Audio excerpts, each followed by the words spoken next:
మాట్లాడి ఆ పైసలేదో కేటాయించి ధాన్యం కొను అని చెప్పి నేను డిమాండ్ చేసిన.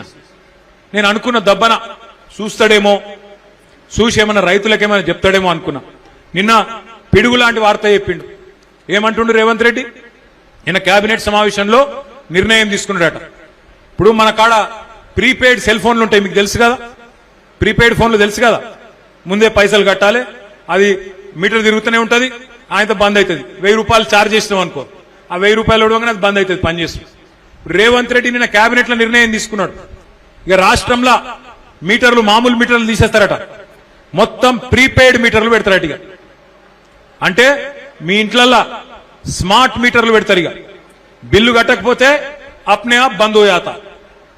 ఒక మీకే కాదు, హైదరాబాద్నే కాదు, మొత్తం రాష్ట్రంలో రైతులందరికీ మొదలు ట్రాన్స్ఫార్మర్ల కాడ మీటర్లు పెడతారట. అటెనక బాయిల కాడ మోటార్లు ఉంటాయి కదా, ఆ మోటార్లకు కూడా మీటర్లు పెడతారట. ఇక మీకు కేసీఆర్ గారు అందుకే చెప్పిండు ముందే, ఆనాడు